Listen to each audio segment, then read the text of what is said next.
this worldly life's no more than a pastime and pleasure's vain. The final hope, that's life for sure.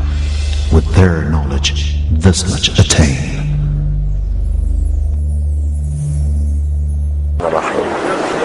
مالك يوم الدين صراط الذين أنعمت عليهم غير المغضوب عليهم ولا الضالين.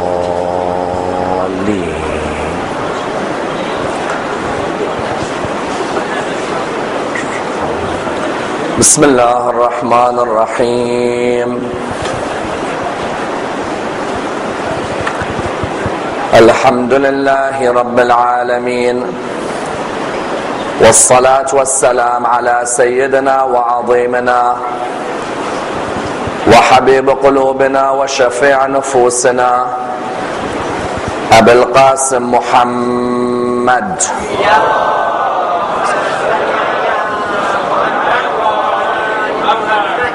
وعلى أهل بيته الطيبين الطاهرين وأصحابه الغر الميامين. الحمد لله الذي جعلنا من المتمسكين بولاية سيدي ومولاي علي بن أبي طالب.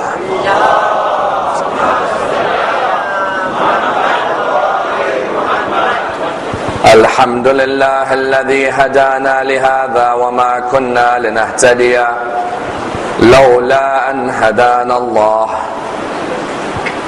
أما بعد، يقول الله في كتابه الكريم: بسم الله الرحمن الرحيم. قل لا أسألكم عليه أجرا إلا المودة في القربى. The first of our salawat in honor of Rasulullah Muhammad sallallahu alayhi wa alihi wa sallam.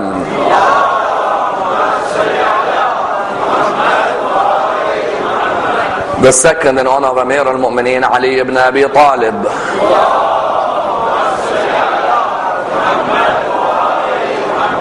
The third with your loudest voices in honor of the Imam of our time, Imam Sahib al-Asr wal-Zaman.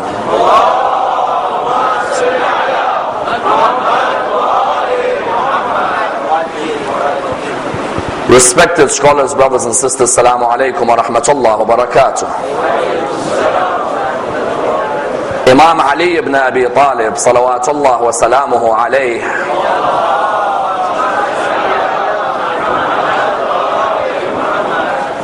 was born on the 13th of Rajab in the year 600 and died on the 21st of Ramadan in the 40th year after Hijrah.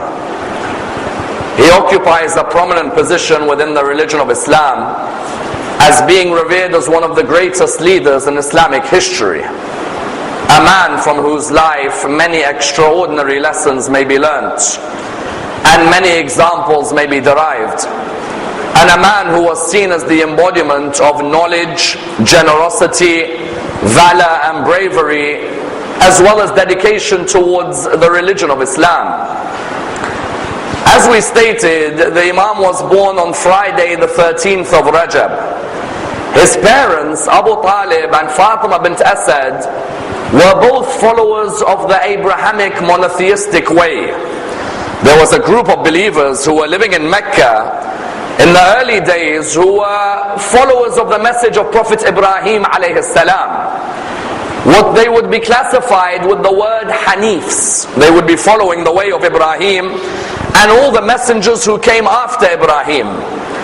This could be seen in the fact that when Abu Talib read the marriage ceremony of the Prophet to Khadija, he mentioned very clearly within the wording that I am the follower of one God and the follower of the prophets of God, especially the prophets who descended from the line of Prophet Ibrahim alayhi salam. Therefore you had Abu Talib and Ali's mother Fatima bint Asad were both Abrahamic in terms of their belief. And you found that this would be seen in the words of Fatima bint Asad on that particular period when she used to circumambulate the Kaaba. Because you had two types of people who may have circumambulated the Kaaba at that time. You had those who believed in one God but started making images for that God known as idols. Or you had a group who believed in one God and would not put any images to that God. Fatima bint Asad, upon her circumambulation of the Kaaba, recited a supplication that is with us until today. She said, "O Allah, in the name of your majesty, and the name of your power, and in the name of the prophets you sent from the line of Ibrahim alayhi salam, help me in this period with the pangs of labor and the pangs of childbirth, and make it easy for me." The narrations are clear both in the books of the Imamis and in other schools in Islam. For example, if you went to study the work of Imam Al-Hakim Al-Nisapuri, Al-Hakim Al-Nisapuri has the book Al-Mustadrak ala Sahihain. Or if you went to the work of Imam Al-Mas'udi in the book Muruj Al-Dhahab, you will find all of them narrate that when she said these words near the Kaaba opened up for her and she entered the Kaaba.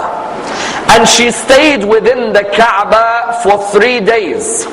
An honor in Islamic history only reserved for Ali ibn Abi Talib.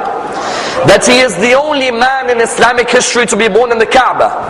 You will find that there are some other historical references to other people being born in the Kaaba. But this was a group of people who tried to diminish from the prestige of Ali ibn Abi Talib. The only man in history to be born in the Kaaba, to be born in that black cube that you find in Mecca, was Ali.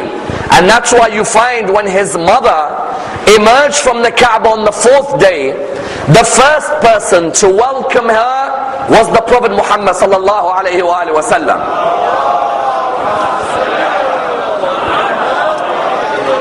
The Prophet welcomed her, he took Ali from her hands, and the Imam himself would narrate that from that day, throughout his childhood, the Prophet would embrace Ali. He'd chew the food before he'd place the food in the mouth of Ali. And even he would say, I would follow the Prophet in those early days like the child of a she-camel would follow its mother. A she-camel, wherever it walks, its child would follow it. A child would never leave it. Ali says that in those early days, I would follow the Prophet like a child of a she-camel would follow its mother. I used to see the light of revelation and I would hear the words of prophethood. When the religion was only 3, it was me, Khadija, who were always alongside the Prophet. In other words, from an early age, you saw that Abu Talib gave away his sons and his children towards the religion of Islam. Because Imam Ali had 3 elder brothers. His eldest brother was Talib, hence Abu Talib. Talib died at the age of 55. Then the second eldest brother was Aqil. Aqil died at the age of 93. Then the third eldest brother was Ja'far, who died at the age of 40. And then it was the Imam, and you had 2 sisters. One was called Fakhita, and the other was called Jumana. In other words, Abu Talib and Fatima bint Asad, how many children did they have in their life? They had 6 children. You found that Abu Talib, because of the extreme amount of difficulty that many of the Arabs were facing at that time, the Prophet came up to him. The Prophet was, how old was when Imam Ali was born? The Prophet was 30. There was a 30-year age gap between the Prophet and the Imam. The Prophet came to the Abu Talib and he said to him, Abu Talib, let me and my uncle Hamza and my uncle Abbas take responsibility for your children. Abu Talib said to him, who do you want to take responsibility of? He said, let me bring up Ali. In other words, from a young age, Rasulullah, the Prophet, wanted to bring up Ali in the way Abu Talib brought him up. He wanted to take the responsibility of bringing up the young Imam. And that's why it was only 10 years later, at the age of 10, when Imam Ali was 10, that the Prophet announced his prophethood. In those early days, there was only a few reverts, as in there was only a few people like Ammar ibn Yasir, like Bilal, and like another companion who came towards Islam in those early days because of Ali and through the Prophet. In which way? Abu Dhar al-Ghafari used to belong to Bani Ghafar. Abu Dhar al-Ghafari, his tribe used to worship idols. But Abu Dhar rationally, whenever he would reflect, and we said that half of religion is reflection. Abu Dhar, when he would reflect, he'd ask himself, how can I worship an idol which can neither benefit me nor harm me? As in many of us would say, those were the days of ignorance. I tell you, 1,400 years later, you may have a professor with 3 PhDs and he still bows down before something made out of a rock. Don't be surprised. You find that in those days, Abu Dhar, what did he used to say? Abu Dhar would say that I do not believe in this idea that we worship an idol. Surely an idol that cannot protect itself, how can I worship it? So he decided that he was certain of this when one day he went towards the idol that his tribe, Bani Ghaffar. And Bani Ghaffar, what were they known for? Bani Ghaffar were highway thieves. Nobody would mess about with them. In our language today, they are known as gangsters. Bani Ghaffar, Abu Dhar came to Mecca one day to worship the idol, although he never bowed down before it. One day he saw one of Bani Ghaffar bring some milk to the idol. When he saw the milk being poured to the idol, as he was about to leave, he said, wait, let me actually think like a human should think. He looked at the idol and he saw the milk. Then he saw this fox come towards the milk. When he saw the fox come towards the milk, the fox came, had a nice sip of the milk, and then left. And what does a fox normally do after it's had a good drink? It lets it all back out. Abu Dhar al-Ghafari said, if my idol that I worship cannot protect itself from the urine of a fox, then how is it going to protect Abu Dhar al-Ghafari? What did Abu Dhar al-Ghafari do? He said, I'm going to go and look for this man by the name of Muhammad. But how do I find him? As in, remember, when Islam began, when the Prophet began, Imam Ali was only 10. In those first 3 years, the message was to be sent out secretly. Abu Dhar was circumambulating around the Kaaba. He's trying to look for this man who is known as As-Sadiq Al-Amin. But he doesn't want to tell anyone that he was looking for him, because the people had begun to hear rumors that Muhammad's bringing a new religion. He saw this young man in front of him. The young man at the time was about 12, 13 years of age. The young man looked at him and he said, you look confused. Who are you looking for? Abu Dhar said, I don't think you know who he is. Don't worry. The young man said, no, don't worry, tell me, and I might know him. He said, I'm looking for Muhammad, the son of Abdullah. He looked at him and he said, I think I know him. Let me lead you to him. He said, what's your name? He said, I am Ali, son of Abu Talib. And I think I might know the man you're looking for. So he walked with Abu Dhar, they entered upon Rasulullah. Within a few moments, Abu Dhar became a Muslim.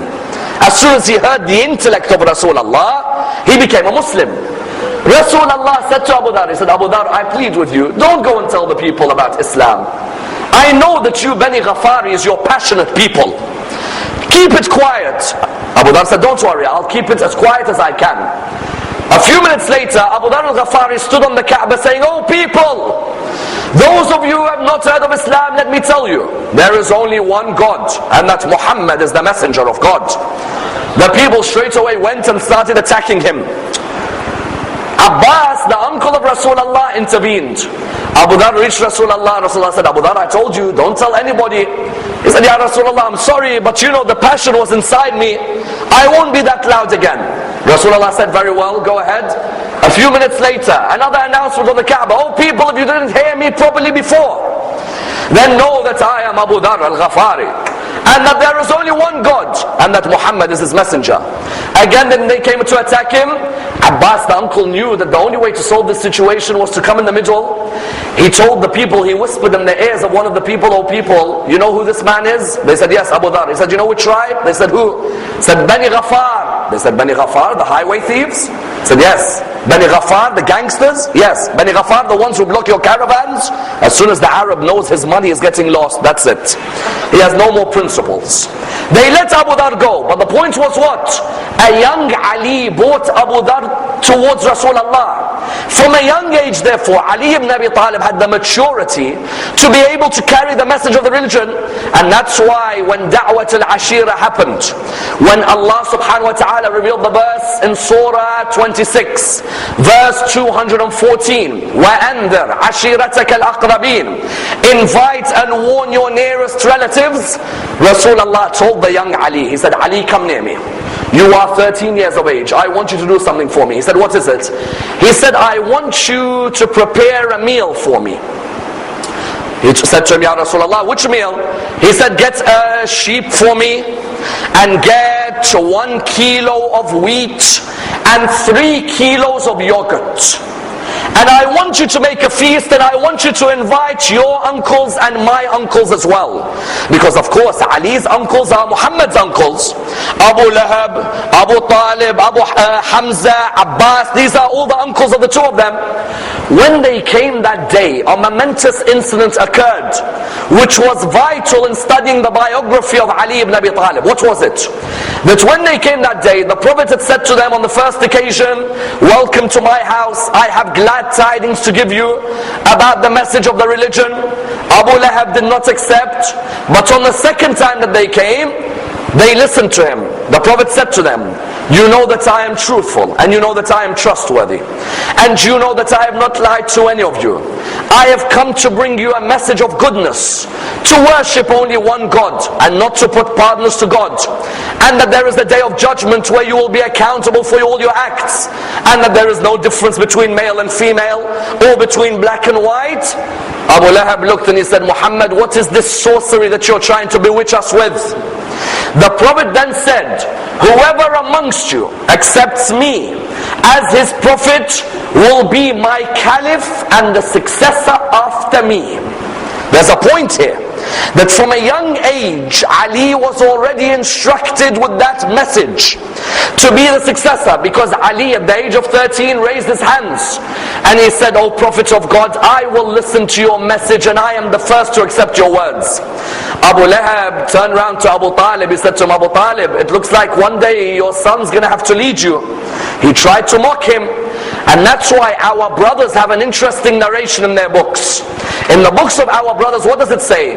It says that Abu Talib, in their books, it says Abu Talib came to Ali and he said to him, Ali, are you sure you want to accept this message? Are you ready for it? Ali replied at that young age, full of maturity, by saying, oh my father, Allah did not ask me when He created me, therefore I don't need to ask anyone when I am submitting back to Allah subhanahu wa ta'ala. And that's in the books of our brothers, that Ali at that young age had the maturity to understand the message of the Prophet. Not only had the maturity, but the Prophet mentioned from that day, whoever accepts this is my successor and the caliph after me. In other words, those who would go to Ghadir later on to prove that Ali was the successor as the caliph, on the contrary, Da'wat al-Ashira, Ali was a young age, already there was the sign of Ali.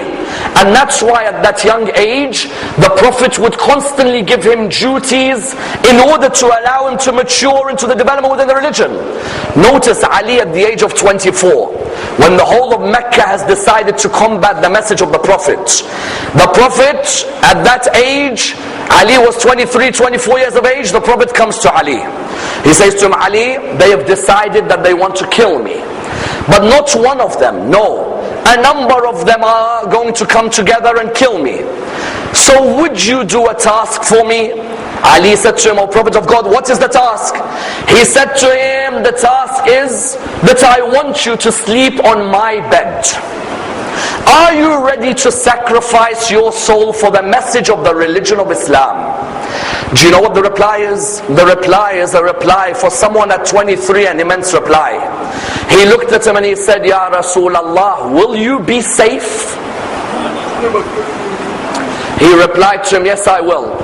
He said, then my soul is dedicated to your soul, and my spirit is dedicated to your spirit. And then he went back into his room into prostration and 3 times said, Shukran lillah, Shukran lillah, Shukran lillah. All thanks is to Allah, all thanks is to Allah, all thanks.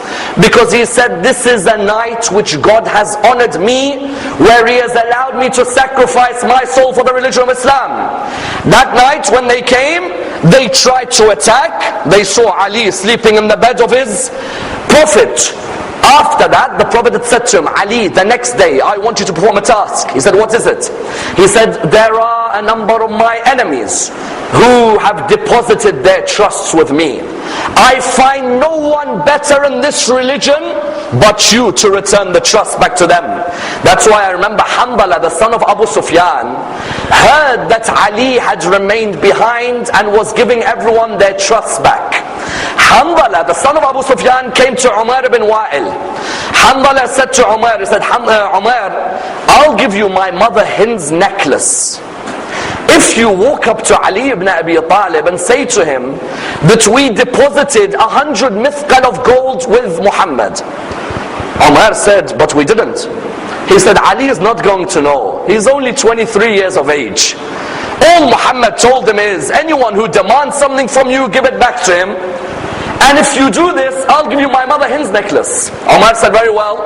Umar came towards Ali that day after Ali slept in the bed of Rasulullah. He said to him, Ali, you owe us something from Muhammad. He said, what is it? He said, you owe us 100 mithqal of gold. Ali looked at his list. So what's your name? Said Umar ibn Wa'il. And who else do I owe? Hanzala bin Abu Sufyan. He said, so Abu Sufyan deposited something with Rasulullah? He said, yes. He said, so you want 100 mithqal of gold from me? He said, yes, you're the one Muhammad has chosen, that you've got to return the deposits. He said, very well, do you have any witnesses? He said, yes. He said, who? He said, Abu Sufyan, Abu Lahab, Abu Jahl and Walid. MashaAllah, the best list of witnesses you can have. Ali left him and he said, I'll go and ask each one of them. Let them give me the time of when exactly it was that they had deposited. So he went to Abu Sufyan and said, Abu Sufyan, had you deposited 100 mithqal of gold with Muhammad? Abu Sufyan said, no, I don't remember anything. He said, Abu Jahl, did you see 100 mithqal of gold being deposited? He said, yes, I saw it. It was in the morning. Abu Lahab, did you see 100 mithqal of gold? He said, yes, of course. He said, when was it? He said, in the evening. The fourth person, when was it? He said, it's clear, it was at sunrise. All four of them gave different answers. Ali said very clearly, you are lying towards me. But the point was that Ali was given that responsibility. Rasulullah had already left and he had gone towards Medina. When he had left, Ali had a responsibility number 3. After sleeping in the bed, after returning the trusts, he had to take the Fatimas to Medina with him. Who did he take? He took Fatima, the lady of light, the daughter of the Prophet. He took his mother, Fatima bint Asad. He took Fatima, the daughter of Hamza, his uncle. And they went towards Medina. And I tell you something, many people do not acknowledge how unsafe the journey was for Ali ibn Abi Talib. Many people think Rasulullah and Abu Bakr had an unsafe journey. They do not realize that when they couldn't catch up with Rasulullah, they put their eyes on Ali. And it was that journey when they realized that they had a warrior on their hands who none of them will ever face in war. Because Ali ibn Abi Talib, on his way to Medina, do you know when he reached Medina, he met Rasulullah before Medina at Masjid Quba. Those of you who've been to Hajj will know about Masjid Quba. All of you have to visit Masjid Quba at that period. Masjid Quba, Rasulullah was at Quba, he was going to go to Medina. They said to me, Ya Rasulullah, why don't you leave for Medina? He said, how can I leave without the son of Abu Talib alongside me? I'm going to wait here until Ali reaches me. Do you know when Ali ibn Abi Talib reached, his whole body was full of blood. They had ambushed him and he himself stood up for the Fatimas. You think Fatima Zahra would marry any man? She saw Ali ibn Abi Talib defend her so valiantly even before he had married her. His body was full of blood. And it was during that journey that he made it clear, I do not mind me alone fighting all of you, because I know I will come out victorious. And that's why as soon as he reached Medina, Rasulullah did 2 things for him to honor his position. The first thing Rasulullah did, he made a brotherhood between the Ansar and the Muhajirin. The Muhajirin were the migrants who left Mecca to go to Medina. The Ansar were the people of Medina. Rasulullah didn't want any tension between the 2 of them. So he brought the 2 of them together and he gave each of the Muhajirin an Ansari partner. It was known as the Pact of Brotherhood. For the Muhajirin, for example, Abu Bakr, he gave Kharija bin Zuhair al-Khazraji. Umar, he gave Aitan bin Malik. Uthman, he gave Al-Aws bin Thabit. The people asked, Ya Rasulullah, who is your partner? Who is your brother? He said, for me only Ali ibn Abi Talib. He said, Ali is to me like Aaron was to Moses, except that there is no prophet after me. Then number 2, there were many of the companions whose houses were in Mecca or in Medina. all their doors would open to the mosque. Allah ordered that every one of those doors is to be closed except the door of Ali and Fatima. In other words, there was a distinction given to Ali, and you find the son of Abu Talib from a young age. In his first battle for the religion of Islam at the age of 24, in the battle of Badr, then the battle of Uhud, then the battle of Khandaq, then the battle of Khaybar, showed a distinction like none others on the battlefield. I tell you, in Islamic history, they try to give you many names for great warriors. There is not a single warrior in Islamic history who came near the dust of Ali ibn Abi Talib. Ali ibn Abi Talib on the battlefield had a distinction. Someone will say, what's the distinction? At Badr, half of the opposition were destroyed by Ali ibn Abi Talib. At Uhud, Rasulullah was alone on the mountain. It was Ali, Miqdad, Ammar, Abu Dujan al-Ansari, and a lady called al-Harithiyah who helped him. And on that day on Uhud, that was when the famous cry came, there is no youth but Ali, and no sword but Dhul-Fiqar. But at Khandaq and Khaybar, he displayed a spiritual side to him which made him the complete human being. What do I mean? I mean, a warrior is normally reckless, aren't they? Warriors are reckless. And not only are they reckless, they tend to be arrogant as well, isn't it? These combinations are normally the combinations of a warrior. They're either reckless or arrogant. You hardly find any ethics in warriors. It's very rare to find any spirituality in warriors. You know, when he finished Khandaq and Khaybar, he did two things after those battles which showed Rumi's famous lines when Rumi said, in bravery you are the lion of your Lord, but in generosity who knows who you are. Rumi says about Ali, in bravery you are the lion of your Lord, but in generosity who knows who you are. At Khandaq, Amr ibn Nawid kept on telling them, who's gonna come out and fight me? What's wrong with you people? Muhammad promises you heaven. If I kill you, you go to heaven. If you kill me, you will go to heaven. Why don't you fight? Ali came out to fight him. When he introduced himself, he said, what's your name? He said, I am Ali, son of Abu Talib. He said to him, I will not kill you. Your dad was a good friend of mine. You can go. The Imam replied, but I will kill you because you're an enemy of Allah. When they began the war, Amr ibn Nawid knew that he'd win. Amr ibn Nawid was known for wrestling with the lions. Midway through the war, the people noticed the dust had gathered between the two in combat. Ali walks away, pauses, then comes back in and strikes, and emerges and says, God is great. The people are confused.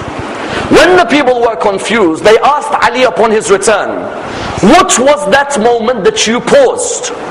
There is a moment in Ali ibn Abi Talib which is a lesson for all of us. If man angers you, remain patient. Only get angry when Allah's message is angered. Because when Ali came back, they said to him, why did you walk away? He said, as I was about to strike Amr ibn Nawid, he spat at me. If I struck him, then I would have struck him for my own ego. But I never strike a human because of my ego. So I walked away. I returned back into the battle and I struck him because he angered the message of God. Further than this, in the opposition army, Amr ibn Nawid's sister was sitting. She was having a meal. She thought her brother would come back victorious. Someone came back to her and said to her that we have some sad news for you. She said, what is it? They replied to her by saying, your brother has been killed. She said, my brother has been killed? My brother who kills the lions? Which lion killed my brother? They said to a young man known as Ali ibn Abi Talib. She said, do you mind if I go and see my brother's body? And I will then tell you what I think of Ali ibn Abi Talib. She went towards the brother's body. She was crying and crying and crying. She came near her brother's body. The narrations, what do they state? The narration states she sat by the brother's body. She then suddenly got up and she smiled. And she called out to everyone, I am honored. The son of Abu Talib killed my brother. Why? She said, my brother, before he begins a war, asks the person he's fighting, I beg of you, if you're a sincere human, if you do kill me, don't take my shield because it belongs to my great-grandfathers. Let it at least stay with my family. She said, I look at my brother's body and I see his shield is still on his body. And it makes me understand that the son of Abu Talib fights for no one but his Lord. Because if the son of Abu Talib was fighting for his ego, then he would have been like the rest of Muhammad's army who would have stolen my brother's shield. But the son of Abu Talib is different to the rest of them. Then at Khaybar he lifts a gate which none can lift. I'm not concerned with what he lifted. What I'm concerned is what allows you to be so powerful. Because you know, after Khaybar he comes back from the battle, he begins to cry. They come to him, they say, oh son of Abu Talib, why do you cry? You've just lifted a gate, others can't lift. He replies by saying, I can't bear to see the Jewish soldiers with a rope around their hands. Loosen the rope, are they not human beings? Then he returns home. His wife Fatima is next to him. She offers him some bread. He was known for his piety that he would only eat dry bread, not soft bread. Because he would say, how can I eat soft bread when there are poor in the Muslim world? He tries to break the bread, but the bread doesn't break. They say, oh son of Abu Talib, you lifted a gate which 40 couldn't lift, and you can't break a piece of bread. He said, the gate I lifted for Allah, the bread I'm trying to break is for Ali. And then he said, قَلَعْتُ بَابَ خَيْبَرٍ لَا بِطَاقَةٍ جِسْمَانِيَّةٍ وَلَكِنْ بِطَاقَةٍ رَوْحَانِيَّةٍ. I lifted the gate of Khaybar, not with my physical strength, but with the strength of my ruh. If I could understand my soul, then I can understand my Lord. And the moment I understand my Lord, everything is easy before me. And even after that battle at Hunayn, were it not for Ali staying behind, this religion would have been destroyed. The greatest performance of Ali ibn Abi Talib, and I ask all of you to read up on it, was at Hunayn, not at Badr, not at Uhud, not at Khaybar, not at Khandaq. Imam Zayn al-Abidin in Sham says, I am the son of the one who fought at Badr and Hunayn, because Ali at Hunayn was left alone against the opposition and finished them. And that's why you find that Ali ibn Abi Talib, when Rasulullah died, just before the Prophet died, the Prophet was 63, Ali was 33. The Prophet had told the people, this is my successor, look after him, be loyal to him, don't deceive him, don't be cunning towards him, don't attack him. He's not just my son-in-law, he's appointed by Allah to look after my message. The people ended up taking away the leadership of Ali ibn Abi Talib. They took his leadership, they attacked his wife and they killed her, and he was left to look after 4 orphans in a house. Yet did Ali ibn Abi Talib allow his ego to get to him? Because sometimes with ourselves in Muslim communities, if someone takes our leadership, we want to destroy the whole community. Ali ibn Abi Talib said, the religion of Islam is greater than me causing disunity. I will remain someone, when I see injustice, I'll speak out against it. Any form of injustice that exists, because some people say Ali ibn Abi Talib, when Rasulullah died, was 33, and he became caliph, the 4th caliph, at the age of 58. Some people say in those 25 years, Ali ibn Abi Talib, did he do anything for Islam? Or did he just go and earn a living and give food to the children of Fatima? On the contrary, Ali ibn Abi Talib in those years, even though he wasn't the Khalifa chosen at Saqifa, he was still the Khalifa for Ammar and Salman and Abu Dhar and Muhammad and so on. Ali ibn Abi Talib, therefore, if he saw any injustice, he would speak out. He wouldn't just remain silent. He taught us an ethical lesson. Muslims, when you see dhulm of any type, be it big, be it small, never remain silent against injustice. That's why, for example, one day, a lady came to Umar ibn al-Khattab, the 2nd Khalifa. She came to him, she said, I have committed adultery. Umar said, were there witnesses? She said, yes, there were witnesses, and I'm willing to be punished. Umar said, very well, then punish her. The reply was, but do you mind if Ali ibn Abi Talib makes the decision? He said to her, why? She said, because I have a trust that Ali ibn Abi Talib is the most just human living on this earth. I know that he was brought up in the lap of Rasulullah. So who else can teach justice but Muhammad? So he said, Ali, come and judge her. When Ali came, he said, what is it? She said, I committed adultery. Ali said, what was the circumstances? She said, I have no food for my children. And I went to ask one of the rich men of the area. He said to me, if you want food, you have to commit adultery with me. She said to him, oh man, I beg you, fear God, do not say such words. Second time, third time, she said, I gave in. Imam Ali said, very well, you are free to leave. She said to him, what do you mean? He said, chapter 5, verse number 3. She said, what do you mean? Omar then looked at him and said, what do you mean? He said in chapter 5, verse number 3, says, those who are compelled to sin, while they are in a state of hunger, Allah forgives their sin. This lady was compelled to sin, but she was in a state of hunger. Allah forgives those who are in a state of hunger, because it's the shame on the state, not the shame on the people. The state shouldn't allow a lady to be in such a situation. That's when Umar would say, were it not for Ali, Umar would be perished. Because here Ali would come out very clearly. If there is injustice, even Uthman, the third Khalifa, when he appointed his family from Bani Umayyah, Ali did not remain silent. He would speak out. And even Ali, in those 25 years when he was not Khalifa, he would come forward and say to the people, oh people, if you have any areas of knowledge, ask me before you lose me. I know the secrets of the heavens as well as the secrets of the earth. That's why the non-Muslims would come to Medina. They'd ask, where is Ali ibn Abi Talib? The people would say, why? They say, because we hear that he is the successor to the Prophet. We want to ask him questions which none can answer. And if he can answer them, then we follow him. So they come to Ali ibn Abi Talib. One Jewish man came to Ali ibn Abi Talib. He said to him, you claim to be the successor of Muhammad? He said, yes. He said, I'm going to ask you a mathematical question which no human can answer, and it's written in the religious books. And only the successor of Muhammad can answer. So he looked at him and he said to him, go ahead. He said, which number, if you divide it by any number between 1 and 10, remains a whole number? Ali ibn Abi Talib looked at him, he said, 2,520. He said to him, sorry? He said, 2,520. He said, how did you get that? He said, the number of days in the week multiplied by the number of days in the year. The person looked at him and he said, okay, in the Arabian calendar there's 360 days in the year. And there's 7 days in the week. He said, so multiply 360 by 7, what'd you get? He said, 2520. He said, divide 2520 by 1, what'd you get? He said, 2520. By 2, 1260. By 3, 840.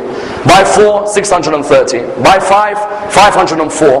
By 6, what'd you get? 420. By 7, 360. By 8, 315. By 9, 280. By 10, 252. He said, truly this is Ali ibn Abi Talib in front of me. 2520 divided by any number between 1 and 10 is the only number in the world that comes out whole. And you found that people would come and ask for knowledge until he became Khalifa. And you know what the tragedy in this religion is? We didn't choose Ali ibn Abi Talib like we could have. 4 years Khalifa, 3 civil wars fought against him. And I tell you, in each of those civil wars, each one of them, the dignity that he displayed is a message for each Muslim in the world today. That even when another Muslim acts rudely towards you, if you're a follower of Ali ibn Abi Talib, act tolerant back towards them. I know there are Muslims in the world today who may look at the Imamis and be disrespectful towards us, who may call us the people of innovation, who may call us the people of shirk. Don't reply back by falling to their level. Maintain your dignity like your Imam maintained his dignity. At Jamal, he sees the lady is leading him as the wife of Rasulullah. Others around him are saying, show disrespect. He says, never. When he came towards Malik al-Ashtar, he says, Malik, do you see her? She's sitting on the camel. Malik said, yes. He said, I want you to go and cut the feet of the camel. Then he told another companion, when she falls, I want you to hold her body. Malik went, he cut the feet of the camel. As soon as she fell, the other companion held her body. She turned around and she said, how dare you touch the body of the wife of Rasulullah when you are not mahram to me? To which the reply was, I am Muhammad, the son of Abu Bakr, your brother, holding you. The only man in Ali's army who's mahram to her. Ali could have lowered his dignity and hers by sending anyone, but no, the son of Abu Talib is above this. The son of Abu Talib is on a level above all of this low dignity. And then he sent her back with respect. He said, this is the wife of Rasulullah. She used to be respected on her way back towards Medina. There should be no one who shows disrespect towards her. And she turned around to him and she said, you're the killer of the loved ones. He replied back to her, if I'm the killer of the loved ones, then people like Marwan and Abdullah ibn Zubayr, I could have killed them right now. But I don't want disunity in the Muslim Ummah. The school of Ahlul Bayt should never open the door for disunity. Then look at Saffin. First they fight him with Khalifa and Jamal. Then at Saffin when they fight him, Muawiyah takes control of the water. Imam looks at his soldiers. He says, ask Muawiyah, let us drink water, we're thirsty. Muawiyah says, I'll never give them any water. Imam tells the soldiers, go and win the water back. They win the water back, it's now in the possessions of Ali. The reply now at this moment is what? The soldiers of Muawiyah are thirsty. They come to the soldiers of Ali and they say, please give us water. Imam looks at his soldiers. He says, do you think we should give them water or no? The soldiers say, no, don't give them. They don't deserve. They didn't give us. Imam said, no. He said, I can't bear to see a horse thirsty, let alone a human being. In Nahrawan, when his own soldiers from his army come to fight him, the Khawarij come and fight him. He is in one-on-one combat with one of them. Dhul Fiqar, his sword, the double-pointed sword, has an ability to capture your sword. So he captures his sword, now he's got two swords. That soldier looks at him and he says, what are you going to do? You're going to finish me? Ali says, what is it that you want? The soldier says, I hear Ali ibn Abi Talib never rejects when a person asks him for something. So he says, ask me. He said, I want the swords. Ali said, take them. The person looked at him and he said, I want to join your path. He said, no, say I want to join the path of Allah's justice. Don't look at me. Every drop of my existence is for Allah subhanahu wa ta'ala. And that's why the akhlaq of Ali ibn Abi Talib is what makes a follower of Ali ibn Abi Talib. Because after Nahrawan he's walking, he sees a lady. He comes near her and sees her boiling some water and stirring it. He says to her, oh lady, what's wrong? I see you stirring some water. She says, may God curse the son of Abu Talib. He says, so why do you say this? She says that Nahrawan, he took my brothers, my sons and my husband. He comes back alive and they come back dead. May God curse him. If I were to meet him one day, I'll tell him how much I hate him. He said to her, oh lady, and how are you now? She said, look at me, I have orphan children, no one to help. You know what he did? Every morning he'd go and carry the wheat and he'd come and bake the bread. Would you reply like that to someone who curses you honestly? And we call ourselves followers of Ali? He would come until one day her daughter had returned. When her daughter had returned, Ali ibn Abi Talib, the daughter had come in. She saw Ali leaving. Salamu alaikum, alaikum assalam. She was mesmerized. She turned around and she looked at her mother. She said, Mom, did you see who walked in? Did you see who was here? The mother says, I don't know. A very generous and humble man, but I don't know his name. She said, that was Ali ibn Abi Talib. She looked at her, she said, that's Ali? I said, yes. She said, I've been cursing him every morning in his face. She ran back to him, she said, oh son of Abu Talib, forgive me. I did not know your true character. He said to her, oh lady, forgive me if I ever hurt you in the face of Allah subhanahu wa ta'ala. Akhlaq of Amir al-Mu'mineen. Today, when we have an issue with someone, they curse us, we keep that hatred with us forever. Whereas Ali would teach us, no, don't keep that. And that's why while Khalifa, nobody loved and respected Ali ibn Abi Talib like non-Muslims. His Muslims were killing him, were fighting him. Ali ibn Abi Talib, the Christians and the Jews loved him and mourned him. Imagine.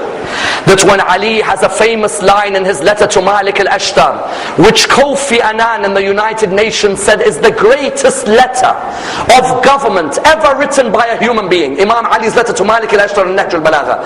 Imam Ali tells Malik, know that people are of two types.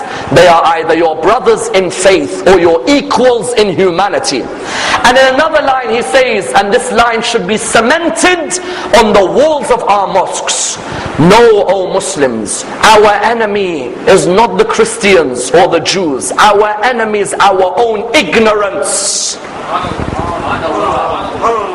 When he walks past the church, his companion says to him, I wonder how much polytheism is being done by the people of the church.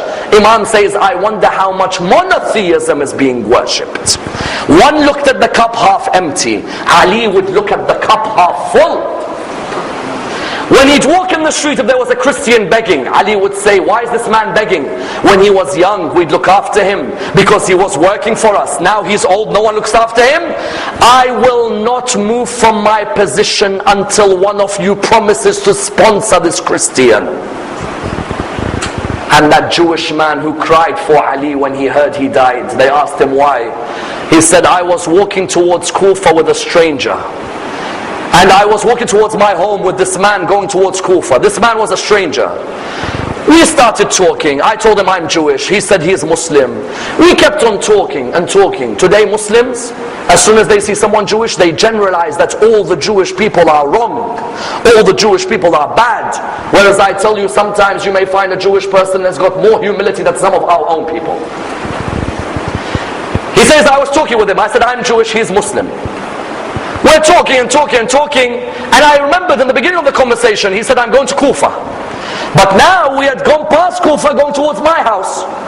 So I turned around to him, I said, oh man, you said you're going to Kufa. Why are you still walking with me? He said, because in Islam we have been taught that the right of the person who travels with us is that we do not leave them until they give us permission. You never gave me permission.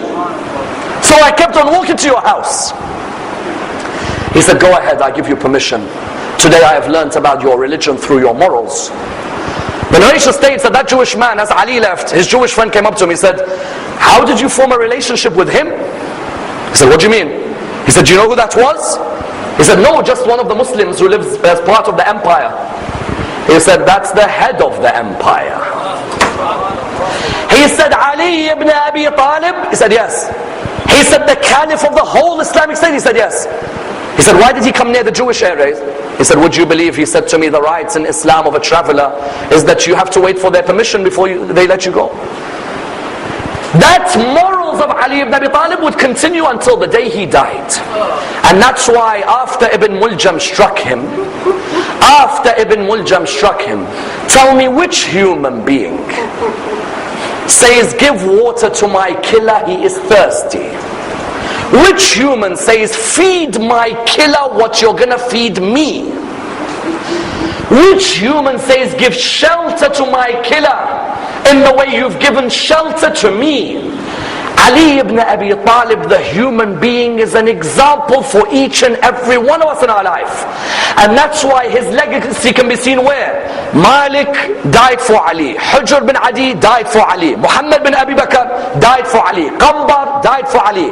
Kumail died for Ali. Maytham al-Tammar died for Ali. Ammar bin Hamaq al-Khuza'i died for Ali. There's not a single human except Rasulullah, who so many humans have given their lives because of the human being that he was. Ranjiv Gandhi would say, I would never enter a cabinet meeting in my government without a new minister being given Ali's letter to Malik al-Ashtar. Ranjiv Gandhi. Kofi Annan would say, that letter to Malik al-Ashtar is the greatest letter anyone has ever written. Ralph Emerson, the famous American philosopher, would say, no human can understand the essence of humanity like Ali ibn Abi Talib. How? He says, look at the mixture on one human being. In 1 minute he's a warrior, the next minute he's a leader, the next minute he's a man of knowledge, the next minute he's a man of philosophy. Have you seen a human being as rounded? He says, look at his words. Which human says, oh mankind, you came from a drop of semen and you leave as a piece of dust. You don't know when you came and you don't know when you're going. So why do you walk around like you know everything? He says, which human would say, mankind, know yourself, then you'll know your Lord? He says, which human would look at the peacock and say, the peacock is the clearest sign of an arrogant creation which is insecure? Because a peacock makes you look at its feathers because it's insecure about its skinny legs. Which human being has understood the essence of worship that he says, God, I do not worship you because of my fear of hell, because that's the worship of a slave. And I don't worship you because of my love of heaven, because that's the worship of a businessman. I worship you because you are worthy of worship. That's the worship of a free man. Look at du'as like Kumayl, like Mashlul, from the tongue of Ali ibn Abi Talib. And that's why a fitting line is the line of the Sikh poet, Kinnaur Singh, who says, Oh Ali, you belong to every faith, every age and all people. We'll never let anyone take your honor, and we'll never let anyone claim you as your own, because Ali ibn Abi Talib belongs to every human being. We pray to Allah subhanahu wa ta'ala to raise us with Ali ibn Abi Talib, and to allow us to be amongst his companions and those who follow his message. Allow us to receive his intercession in this world and the hereafter. Inshallah, tomorrow we will continue the biography of Imam al-Hussein. For as you know, Imam al-Hassan will be on the last night of the majalis in his wilada. Tomorrow will be the biography of Imam al-Hussein. Wassalamu alaikum wa rahmatullah wa barakatuh.